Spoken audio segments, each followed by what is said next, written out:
Hello everyone, welcome to the smart IAS. अभी हम लोग डिस्कस करने वाले हैं 18 नवंबर 2025 का इंपॉर्टेंट करंट अफेयर्स। तो इसमें हम लोग बात करने वाले हैं तीन टॉपिक्स के बारे में। First is UNESCO guidelines for neuro technology. Neuro technology क्या है और यूनेस्को का इस पे क्यों गाइडलाइन आया है, क्या गाइडलाइन आया है, ये समझने वाले हैं। जीएस पेपर टू जिसमें इंटरनेशनल रिलेशन की बात करते हैं हम लोग। जीएस पेपर 3 जिसमें हम साइंस की बात करते हैं, इनोवेशन की बात करते हैं, टेक्नोलॉजी की बात करते हैं, और जीएस पेपर 4 जिसमें एथिक्स की बात करते हैं। तो जो गाइडलाइंस है वो एथिकल गाइडलाइंस है, एथिक्स से रिलेटेड है। यूनेस्को जो है इंटरनेशनल बॉडी है और न्यूरो टेक्नोलॉजी एक साइंस एंड टेक्नोलॉजी का पार्ट है, तो हर जगह इसको पूछा जा सकता है। Second is Siliguri corridor. Siliguri corridor आपको ऑलरेडी पता है, तो इसके बारे में अभी इंडियन आर्मी ने क्या-क्या स्टेप्स लिए हैं उसके बारे में हम लोग इसको डिस्कस करने वाले हैं। और सेंटिनल-6B एक नया सैटेलाइट जो लॉन्च हुआ है उसके बारे में हम लोग पढ़ने वाले हैं। प्रीलिम्स के लिए भी सेंटिनल-6B काफ़ी ज़्यादा हाईली इंपॉर्टेंट होगा। Whatever new keywords, new vocabulary you are learning every day, please make a note of it and mention those in the comment section. आपको मेंस के टाइम पे काफ़ी हेल्प करेगा, प्रीलिम्स कॉम्प्रिहेंशन के time पे काफ़ी help करेगा। UNESCO guideline for neuro technology. UNESCO ने नया गाइडलाइन दिया है न्यूरो टेक्नोलॉजी को कैसे यूज किया जाता है। अब न्यूरो टेक्नोलॉजी दो वर्ड से मिलकर बना है, न्यूरो और टेक्नोलॉजी। तो न्यूरो आप समझ में आता है, आपका ब्रेन कैसे फंक्शन करता है, ब्रेन कैसे सिग्नल्स लेता है, सिग्नल्स को डिकोड करता है, इंफॉर्मेशन डिकोड करता है। इससे रिलेटेड जो चीजें हैं वो क्या है, न्यूरोलॉजी है। अब उसको अगर हम मशीन से जोड़ देते हैं, टेक्नोलॉजी से जोड़ देते हैं कि ब्रेन की मैपिंग जो है, ब्रेन क्या सोच रहा है, कैसे सोच रहा है, वो इंफॉर्मेशन को अगर हम कंप्यूटर पे और बाकी चीज़ों पे ले आ पाते हैं, वो चीज़ क्या है, न्यूरो टेक्नोलॉजी है। UNESCO's the UN agency for education. UNESCO क्या है, यूनाइटेड नेशन की एजेंसी है, एजुकेशन के बारे में बात करता है, साइंस में और कल्चर में। Has issued first ever global normative framework. पहला नॉर्मेटिव फ्रेमवर्क लेके आया है, फर्स्ट एवर। नॉर्मेटिव मतलब नॉर्म से related, a set of recommended standard on the ethics of neuro technology. Neuro technology का एथिक्स कैसा होना चाहिए उसके ऊपर लेके आया है। न्यूरो टेक्नोलॉजी अगेन क्या है, neuro technology refers to any device or procedure that accesses, assesses or act a neural system, particularly the human brain. If the brain is in the radio station, neurotechnology is the set of devices used to tune into the signals. Mechanism क्या होगा? It merges advances in neuroscience, engineering and advanced computing like AI to interact with the brain. Where we can apply it, application कहाँ है, medical में। AI assisted neuro imaging to detect tumour, जिससे tumour detect किया जाए, brain computer interface detect किया जाए, that help paralysed individual speak, और जिससे कि हेल्प किया जाए कि पैरालाइज्ड इंडिविजुअल जो है वो बोल सके या स्पीक कर पाए। AI असिस्टेड, आर्टिफिशियल इंटेलिजेंस यहाँ पे क्या करेगा, असिस्ट करेगा, सीधे सीधे असिस्ट करेगा। एनहांसमेंट क्या होगा, developing solution to improve brain function and human capability. Brain का फंक्शन और ह्यूमन का कैपेबिलिटी को इंप्रूव इससे किया जा सकता है। यूनेस्को फ्रेमवर्क का की फीचर क्या है, core goal to balance innovation with human rights. UNESCO ये बोलता है कि इनोवेशन जरूर होना चाहिए, बट ह्यूमन राइट्स को बैलेंस करना पड़ेगा, ह्यूमन डिग्निटी पे फोकस करना पड़ेगा, जेंडर इक्वालिटी पे और सोशल जस्टिस पे फोकस करना पड़ेगा। तीन स्ट्रेटजी होता है, three pronged strategy. Define establish the nature of neuro technology and neuro data. किस तरह का न्यूरो टेक्नोलॉजी है और उससे किस तरह का न्यूरोलॉजिकल डेटा आ रहा है। न्यूरो डेटा मतलब ब्रेन से रिलेटेड डेटा, ब्रेन से नर्वस सिस्टम से गैदर किया हुआ डेटा, उसको हम लोग क्या बोलेंगे, न्यूरो डेटा बोलेंगे। तो पहले तो ये डिफाइन करना होगा, फिर प्रिंसिपल्स आइडेंटिफाई करने होंगे। ऑफन directions for nations to adopt focusing on core values and protect, create special consideration for vulnerable population. Vulnerable population के लिए स्पेशल कंसिडरेशन भी करना होगा। की प्रिंसिपल क्या है, the framework is built on principles like autonomy, freedom of thought, protection of neural data, no harm, non discrimination and transparency. ये principle किस पे फोकस कर रहा है, ऑटोनॉमी पे, फ्रीडम ऑफ थॉट पे और न्यूरल डेटा के प्रोटेक्शन पे सीधे सीधे वर्क करेगा। यहाँ पे हार्म को अवॉइड किया जाएगा, डिस्क्रिमिनेशन को अवॉइड किया जाएगा और ट्रांसपेरेंसी को प्रमोट किया जाएगा। द रेड लाइन क्या है, the framework explicitly prohibits any use of neural data for manipulative और डिसेप्टिव पर्पस। न्यूरो डेटा का किसी भी तरह से यूज करना मैनिपुलेटिव पर्पस के लिए या डिसेप्टिव पर्पस के लिए, इन पॉलिटिकल, मेडिकल और कॉमर्शियल कंटेक्स्ट। पॉलिटिकल पर्पस में या मेडिकल पर्पस में या कॉमर्शियल कंटेक्स्ट में। It places the highest importance on autonomy, free will and informed consent. ये पूरा पूरा जो सीधे सीधे इंपॉर्टेंस है किस पे डाल रहा है, ऑटोनॉमी पे, फ्री विल पे और इन्फॉर्म कंसेंट। कंसेंट क्या होना चाहिए, इन्फॉर्म। एथिकल कंसर्न क्या है, मेन तो एथिकल कंसर्न है कि जो न्यूरो डेटा है, इंसान के ब्रेन का डेटा है, वो उसको डिकोड किया जा रहा है, तो उससे रिलेटेड जैसे जैसे आप क्या सोचते हो, आप क्या सोच रहे हो उसी को डिकोड कर दिया जाए, तो आपका मेंटल प्राइवेसी भी लॉस हो जाएगा। मेंटल प्राइवेसी, मैनिपुलेशन हो जाएगा, आपके दिमाग को कोई मैनिपुलेट कर पाएगा, बहुत इजीली आपको परसुएट किया जा सकेगा। आप किस तरीके से सोच पाते हो, किस तरीके से आपका दिमाग काम कर रहा है, क्या सोच रहा है, क्या आपके सबकॉन्शियस में चल रहा है, वही चीजें अगर उसी के अकॉर्डिंग आपको सिग्नल्स भेजे जाएं, तो आपको मैनिपुलेट करना आसान होगा। मार्केटिंग करना, क्या प्रोडक्ट आपको अच्छे लगते हैं, कौन सा पॉलिटिकल पार्टी आपको अच्छा लगता है, उस हिसाब से आपके सबकॉन्शियस प्रेफरेंसेस को अल्टर किया जा सकता है। Profiling and discrimination, this is the risk of using brain data to जज और कैटेगराइज इंडिविजुअल। इंडिविजुअल को जज किया जाएगा, कैटेगराइज किया जाएगा। जैसे इंश्योरेंस, अगर आप बहुत ज्यादा सोचते हो, बहुत ज्यादा स्ट्रेस लेते हो, है ना, तो ब्रेन डेटा अगर आपको दिखा रहा है तो आपका इंश्योरेंस प्रीमियम हाई आएगा। एम्प्लॉयमेंट के टाइम पे अगर ऐसा लगेगा कि आप बहुत स्ट्रेस टॉलरेट नहीं कर पाते हो, एम्प्लॉयमेंट मिलने में आपको दिक्कत आएगी। Loss of autonomy and consent, informed consent, it is extremely difficult for user to give informed consent. जो यूजर होगा उसके लिए इन्फॉर्म्ड कंसेंट देना बहुत डिफिकल्ट हो जाएगा, क्योंकि सबकॉन्शियस, आपके सबकॉन्शियस से ही छेड़छाड़ कर दिया जाए, तो फिर आप जो कंसेंट दोगे वो इन्फॉर्म्ड कंसेंट नहीं होगा, आपके सबकॉन्शियस से छेड़छाड़ कर दिया गया है। Threats to integrity, this raises the need to protect a person's core identity, thought and free will. ये सीधे सीधे, है ना, एक नीड देता है, raises the need to protect the person's core identity. Person का कोर आइडेंटिटी को प्रोटेक्ट किया जाए, थॉट को प्रोटेक्ट किया जाए और फ्री विल को प्रोटेक्ट किया जाए। की challenge in implementing and guideline. The guideline push for a new model for development which creates a key challenge. Guideline एक की चैलेंज लेके आती है, रेस्पॉन्सिबल इनोवेशन की बात करती है। यूनेस्को की गाइडलाइन की इनोवेशन हो, बट इनोवेशन कैसा हो, रेस्पॉन्सिबल हो। The framework promotes an RRI approach, forcing researcher and companies to think ahead about the societal and ethical effects of the technology. Technology का सोसाइटल और एथिकल इफेक्ट को वहां पे ध्यान में रखना जरूरी है। ओपन साइंस मॉडल होना चाहिए। UNESCO call for an open science where research data, software and method are shared freely. Public library की तरह ये ओपन साइंस मॉडल काम करे, उस पर वेरीफाई किया जा सके और उसके ऊपर कोई भी प्रोग्राम को बिल्ड किया जा सके। सेंट्रल कॉन्फ्लिक्ट क्या है, open approach is inimical to the traditional IPR model. Open, अगर ओपन डेटा का अप्रोच होगा तो ट्रेडिशनली हम इंटेलेक्चुअल प्रॉपर्टी की बात करते हैं। अगर आपने कुछ रिसर्च किया तो वो आपकी प्रॉपर्टी है, तो क्योंकि आपने उसमें मेहनत किया, आपने उसमें टाइम दिया, आपने उसमें एफर्ट दिया है, तो ओपन अप्रोच जो है ट्रेडिशनली इंटेलेक्चुअल प्रॉपर्टी के अगेंस्ट में जाता है। Private investment already above $7.3 billion, I repeat $1 billion है, depends on strong IP protection. Open science directly reduces the incentive for companies to invest in high risk research.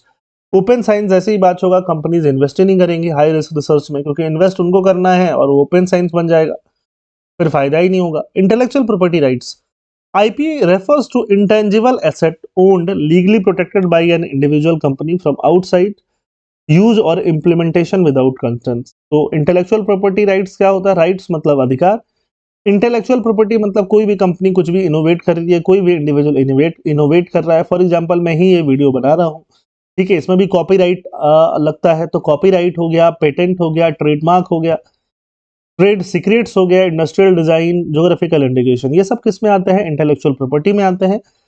International laws भी हैं इसको protect करने के लिए, और नेशनल, इंडिया में भी लॉ है, नेशनल IPR पॉलिसी है, ठीक है। इंटरनेशनल वर्ल्ड इनोवेशन ऑर्गेनाइजेशन के अंदर, वीपो के अंदर सीधे सीधे आपका IPR लॉज हैं। WTO के अंदर ट्रिप्स के एग्रीमेंट है, बुडापेस्ट ट्रीटी है। ये सब याद रखने की चीजें नहीं है फिलहाल के लिए, बट जब भी आपको डिटेल में इंटेलेक्चुअल प्रॉपर्टी राइट्स पढ़ाया जाएगा तब आपके लिए ये सारी चीजें इंपॉर्टेंट हो जाएगी। अब यूनेस्को के बारे में थोड़ा बात कर लेते हैं, क्योंकि यूनेस्को न्यूज में है तो यूनेस्को भी आ सकता है। यूनाइटेड नेशन के बहुत सारे स्पेशलाइज एजेंसी हैं। आप कमेंट में बताइए कि यूनाइटेड नेशन के टोटल कितने स्पेशलाइज, जो अलग अलग स्पेशल पर्पस के लिए काम करते हैं, ऐसे कितने एजेंसी हैं। तो स्पेशलाइज एजेंसी में यूनेस्को एक एजेंसी है जो 1945 में बना था। हेडक्वार्टर इसका पेरिस में। कोर मिशन क्या है, to contribute to peace and security by promoting international cooperation. Education में, साइंस में, सोशल एंड ह्यूमन साइंस में, कल्चर में, कम्युनिकेशन में, इंफॉर्मेशन। मोटो क्या है? Its constitution famously states, since war begins in the minds of men, it is in the minds of men that the defense of peace must be constructed। तो UNESCO आप heritage sites का जगह देता है, world heritage list बनाता है, cultural list भी बनाता है, नेचुरल फॉरेस्ट वगैरह का लिस्ट भी बनाता है, man and biosphere reserve programme भी चलाता है, क्रिएटिव सिटीज नेटवर्क, जिसमें फिलहाल अभी इस साल लखनऊ ऐड हुआ है। ये क्रिएटिव सिटीज नेटवर्क भी यूनेस्को का ही काम है। यूनेस्को के बारे में मेंस में 2 बार क्वेश्चन पूछे जा चुके हैं, यूपीएससी मेंस में, प्रीलिम्स में भी क्वेश्चन आते रहेंगे।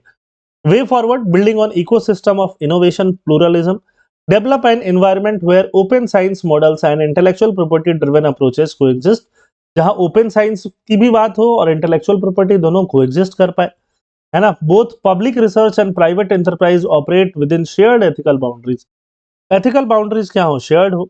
Embedding responsible research and innovation, encourages research and industry to adopt an anticipatory, inclusive and ethically aligned RRI framework, assessing societal, psychological, and environmental impacts before technologies are deployed. Strengthening private sector self-regulation. Promote internal mechanisms such as corporate ethics board, transparency, and ethics by design in product development, ensuring that company proactively align innovation with global ethical norms. Global ethical norms के साथ company इसको innovation को derive कर पाए। Topic number 2, Siliguri. Army sets up 3 new garrisons near the strategic Siliguri corridor। Siliguri corridor आपने जरूर नाम सुना होगा। सिलीगुड़ी वेस्ट बंगाल का एक एरिया है ना, जो एक तरह से north eastern part of India को rest of the Indian part से कनेक्ट करता है। अगर मैं मैप यहाँ बनाऊं तो यहाँ पे ये बहुत पतला जो कॉरिडोर हो जाता है, ये क्या है? सिलीगुड़ी एरिया है, सिलीगुड़ी कॉरिडोर बोला जाता है। आर्मी के 3 न्यू गैरिसन्स आए हैं। गैरिसन्स मतलब आप एक तरह से स्पेस बोल सकते हो, जहां 3 न्यू सेटअप सेट किया जा रहा है to reinforce its defensive posture and surveillance around the vulnerable. Siliguri corridor को हमेशा वल्नरेबल बोला जाता है। क्यों बोला जाता है? देखो एरिया, देखो ये रहा सिलीगुड़ी कॉरिडोर। बांग्लादेश बहुत पास है, भूटान बहुत पास है, नेपाल बहुत पास है, ऊपर में क्या है? चाइना। तो हमें नेपाल, भूटान, बांग्लादेश से तो बहुत ज्यादा डर नहीं है, बट चाइना जो है, अगर किसी कंट्री के साथ मिल जाए, नेपाल, बांग्लादेश, है ना, भूटान तो हमारा बहुत अच्छा फ्रेंड है, तो ये सिलीगुड़ी कॉरिडोर को अगर कट ऑफ कर दे तो हमारा नॉर्थ ईस्ट मेनलैंड या बाकी जो रेस्ट ऑफ द इंडिया है उससे कट ऑफ हो जाएगा। और ये सिलीगुड़ी कॉरिडोर बहुत पतला है, बहुत थिन है, 21-22 किलोमीटर का ही है ना। लेंथ इसका कुछ 60 किलोमीटर के आसपास आप मान सकते हो, है ना। ठीक है, अगर पूरा लेंथ लेना है तो 48, 60, 70 किलोमीटर। और इसका जो विड्थ है, विड्थ बहुत ही कम है, 21-22 किलोमीटर। तो Siliguri corridor popularly known as chicken neck. Chicken का नेक, चिकन मुर्गी का नेक बहुत पतला होता है, ये भी बहुत पतला है, इसलिए नाम इसका क्या है? Chicken neck. India's most strategically fragile and critical land link, a narrow stretch of land in northern West Bengal that serves as the only land link connecting mainland India to its 8 northeastern states। Dimension क्या है? 60 kilometre long है। Narrowest section क्या है? 17 kilometre तक भी जाता है। Geographical vulnerability है, extreme narrowness and critical location make it a potential choke point in any conflict scenario, as any disruption would instantly serve the northeast from the rest of the country। ठीक है, तो ये सारी problem यहाँ पे दिखाई दे रही है। International border, it is bordered by Nepal, Bangladesh, Bhutan. Crucially it is only about 130 kilometre away from China Chumbi valley. Chumbi valley के बहुत पास है, चाइना के बहुत पास है, 130 किलोमीटर दूर ही है। मिलिट्री के लिए क्या है? Acts as the primary logistic artery for moving army troops and equipment towards Sikkim. Sikkim, Arunachal line of actual control की तरफ मूव करने के लिए इकलौता रास्ता है कि हम सिक्किम की तरफ अपनी आर्मी को मूव कर पाए या अरुणाचल की तरफ अपनी आर्मी को मूव। 3 न्यू परमानेंट गैरिसन्स वहां पे आर्मी ने बनाए हैं। कहाँ कहाँ बनाए हैं? एक तो धुबरी में बनाया गया है, धुबरी असम। लचित बोरफुकन मिलिट्री स्टेशन इसका नाम रखा गया है। ऑपरेशनल रोल क्या है? Enhances surveillance and rapid deployment along the India Bangladesh border. India Bangladesh border यहाँ पास में ही है। फॉरवर्ड बेस किशनगंज में, क्योंकि किशनगंज डिस्ट्रिक्ट बिहार पास में ही है।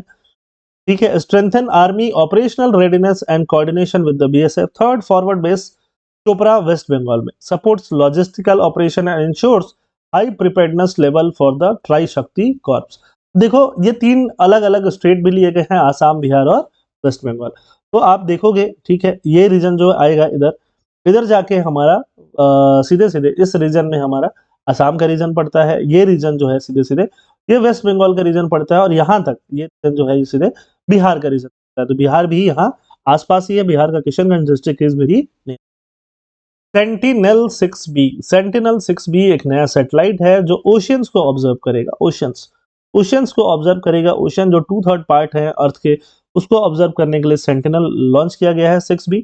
नवंबर 17 को from Vandenberg space force base California से लॉन्च किया गया है।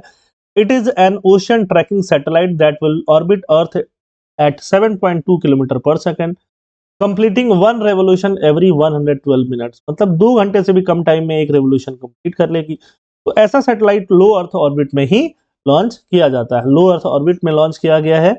इसके लिए नासा डायरेक्टली रिस्पॉन्सिबल है। नासा के अलावा national oceanic and atmospheric administration, नोआ, यूरोपियन स्पेस एजेंसी, ये 3 एजेंसी यहाँ पे इन्वॉल्व।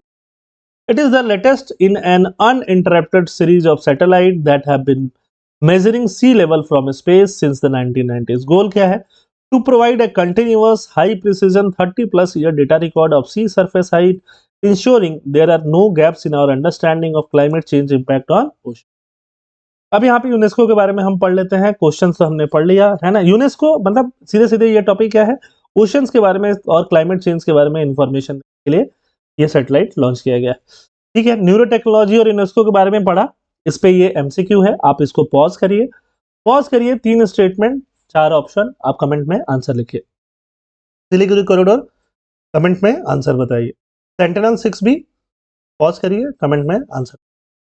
ये लास्ट क्लास का क्वेश्चन है, क्रिप्टो करेंसी, आंसर आपका 2-3 है, फर्स्ट गलत है। ठीक है, बिटकॉइन को है ना आईएमएफ कंट्रोल नहीं करता, ऑब्वियसली गलत हो जाएगा।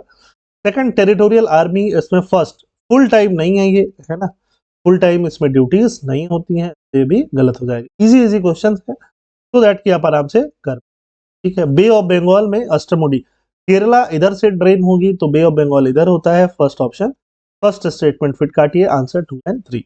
फोर्थ क्यों गलत है? Ocean humpback dolphin are primarily threatened by inland pollution from agriculture run off, ऐसी बात नहीं, एग्रीकल्चर का बहुत ज्यादा कम।